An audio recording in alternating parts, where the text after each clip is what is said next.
So have you ever wondered how to break into the styling industry as a personal stylist? Well, stay tuned because today I'm giving you everything that you need to know in order to properly break into the styling industry and become a successful and profitable personal stylist.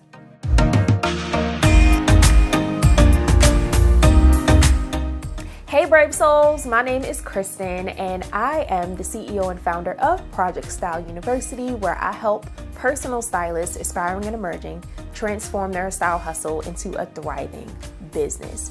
And today I'm going to show you exactly what you need to do in order to become a personal stylist. So I don't know about you, but my approach to personal styling is a little bit more holistic.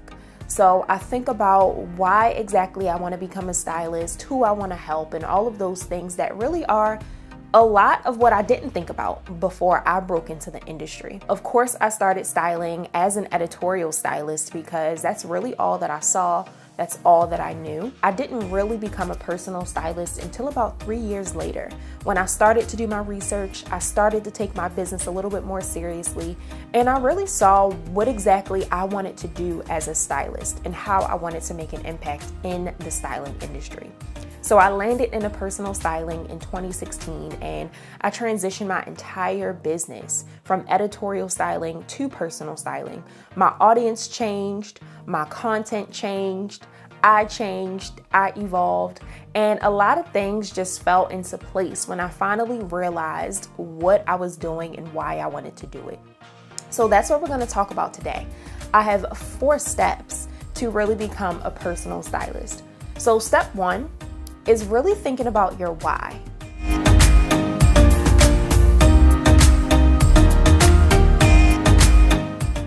I know it sounds so cliche, but before you get into any type of industry or before you decide to start any business, you have to think about why you want to do it. Why do you want to be a personal stylist? What is really, pulling you or pushing you into the direction of becoming a personal stylist? For me, I realized that there were so many whys that I had. One why of mine was to really have something of my own, to really start my own business so that I can fully control, my life and my destiny and, my future as a creative, as a fashion creative. Another why of mine was to really help women be confident in their body shape, their unique body shape, and helping them to understand how to dress for their shape.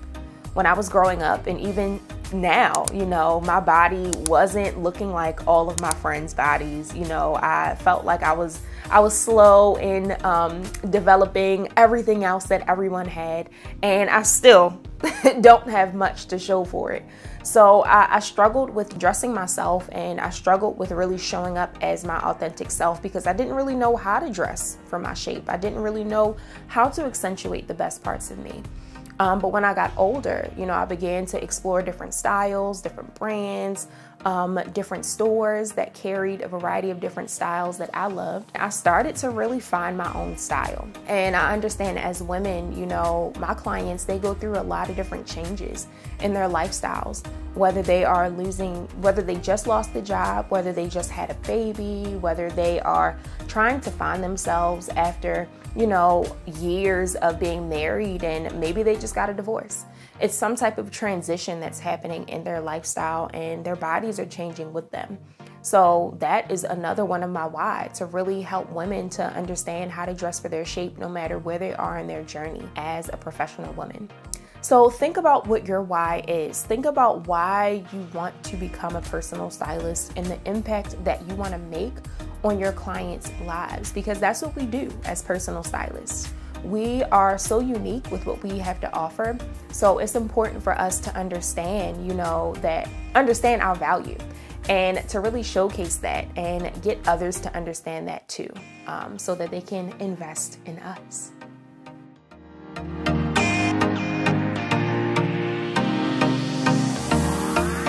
The second step that you want to take when wanting to become a personal stylist is to really figure out who you want to help. So who is your client? Who's your dream client? Who's your ideal client? Who is it that you want to help? So for me, again, when I first started styling as an editorial stylist, I didn't really think about who I wanted to help. I really just jumped in head first and I literally dressed whoever came my way, not really understanding the value that I was bringing to the table. And when I really understood my value and, why I was doing what I was doing as a personal stylist, I figured out who exactly I was meant to help. And that was professional women, but not just any professional woman. A professional woman who, like I mentioned earlier, is going through a transition, specifically possibly transitioning out of her 9-to-5 into full-time entrepreneurship, or, wanting to transition from one level in her career to the next level.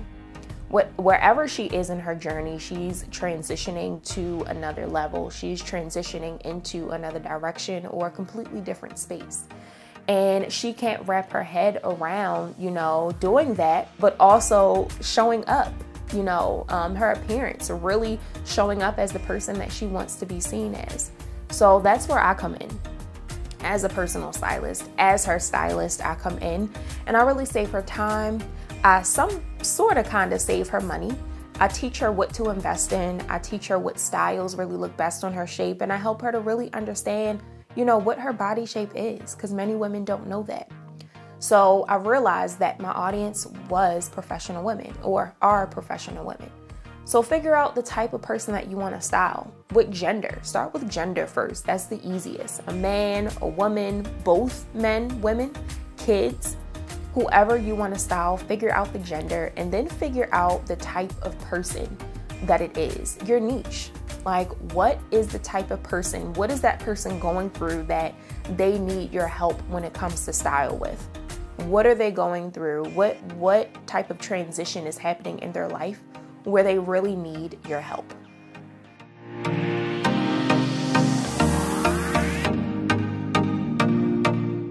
Jumping into the personal styling industry, you really want to think about how you want to help your audience. How do you want to help your clients? Do you want to offer them one-off services? Do you want to offer them packages and work with them long term? What types of services do you want to offer them? Do you want to clean out their closets? Do you want to go shopping for them? Most stylists starting off want to do everything. But I'm here to tell you that you definitely don't need to offer every single service that you can think of. Really only go for the services that you feel most confident in offering, that you feel the most confident in when it comes to being an expert as a stylist. You're an expert. So whatever service you offer, you want to look like and feel like the expert that you are. Don't offer anything that you don't feel confident in yourself about. I know there was one service, I will say closet cleanses. Closet cleanses were a lot for me. As one person, they take a lot of time, they take a lot of energy and a lot of effort. And I could do them, but I didn't feel at my most confident self, or I didn't feel very confident in offering a 3 to 4 hour service all by myself, doing something that took so much energy out of me.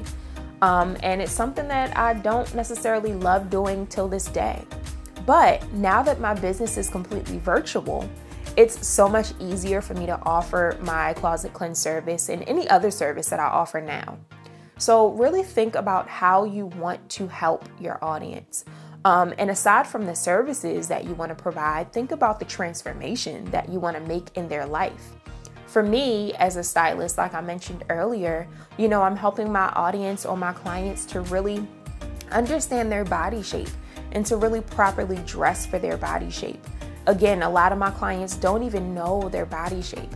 So that's the transformation that I'm providing for them. I'm helping them to really start from one point in their life and really talk through some of their challenges, whether it be lifestyle challenges and style challenges, and really taking them through that transformation of finally understanding their body shape, finally understanding what styles best fit them and what styles look best on them. And also understanding, what their personal style is. What is their signature style? And really making sense of it that way. Definitely think about the transformation that you want to provide to your audience and how you want to do it.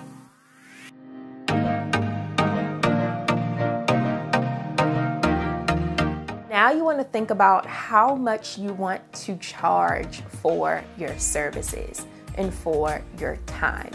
Now, this can be a little tricky. If you're in the beginning stages of your business or you haven't even styled anyone yet, I would highly suggest that you do a lot of pro bono work just to build up your portfolio, just to really get your feet wet, and just to really understand how styling works altogether. But if you've been styling for quite some time and you're just wanting to really elevate your personal styling business and go to the next level and really make sense of what it is that you're doing as a stylist and what you have been doing as a stylist, then you need to take a seat and really think about your pricing. How much do you want to charge? And how much do you want to make, honestly, is the biggest question. How much do you want to make per month as a stylist? How much do you want to make per year as a stylist? The cool thing about being a personal stylist and running your own business is that you have full control over how much you want to make. So really figuring out, what types of services you're going to offer and the price of each service. Really, figuring out what you need to purchase and or what needs to be done or paid for so that you can really provide a quality service for your audience. So many of us as stylists, I've done it too in the beginning stages of my business, we really don't charge enough. We don't really understand our worth, and we're afraid to charge more than $100 or $150 for a service. But we have to again understand our value and what we bring to the table. And once we do that, then it makes a lot more sense when we're pricing out our time and our talent. So there are a variety of different ways that you can really price your services. You can do an hourly rate. You can really do like a package service that lasts within a month's time frame. You can do quite a few different things, but there are some things that you definitely need to consider. You want to consider your business expenses. How much does it cost for you to run your business per month? You want to consider your survival number. If you want to become full-time, or if you are full-time in your personal styling business, think about how much it costs for you to live each month. You can also think about an hourly rate as well, like I mentioned earlier. This is optional. This is just a really great starting point if you aren't really sure how to price your services, but figuring out an hourly rate for yourself. So if you want to get paid $100 an hour, price out your services per $100 an hour. You also want to consider delivery time. How much time will it take for you to actually deliver the service that you are providing? How much time will it take for you to go shopping for them, for you to be on set and provide your styling services, for you to cleanse their closets or organize their closet space? How much time will it take for you to actually deliver each of the services that you are offering to your client? And I understand that some services do take longer than others, but it's really all about setting boundaries. When you're in control of your business, it's important for you to set boundaries. So if you only want to spend up to 5 hours providing a closet cleanse service, just say that the service takes 5 hours. You don't have to spend any more or any less in that service, providing that service to your client. And you can really price your service and your package that way. You also want to think about travel time. I do understand that during times like these, during a pandemic or during COVID, a lot of you may not be seeing your clients in person. But when you do get back to doing that and you're traveling to meet up with your clients or you're traveling to their homes, definitely make sure that you consider that travel time. I know when I first started styling, I was not considering that at all. And living in the Baltimore area and traveling to DC is a lot of gas to and from. So really making sure that you add on that time that's going to be taken for you to travel to your client.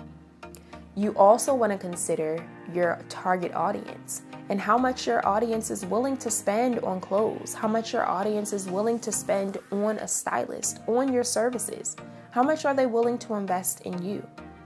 A lot of my clients have about the same range of how much they're willing to invest in clothing per month and or a stylist. So I'm able to use that as a really great starting point to price my services. So there are quite a few things that come into play when you're trying to figure out your pricing. And I'll definitely be doing a separate video to really dig deeper into pricing your services as a stylist, because I do understand that it's something that a lot of stylists struggle with. But regardless of that, definitely take some time to think about how much you want to make and how much you actually want to charge when providing your services to your clients. All right, so I just gave you 4 ways to break into the styling industry as a successful personal stylist. I know we covered a lot of information, but I assure you that the information that I've given you today will definitely help you to be successful and more confident in your business as a personal stylist. So again, my name is Kristen Johnson, and I'm so happy to be here at Brave Mode Studios with Jess, and I cannot wait to see you in the next video.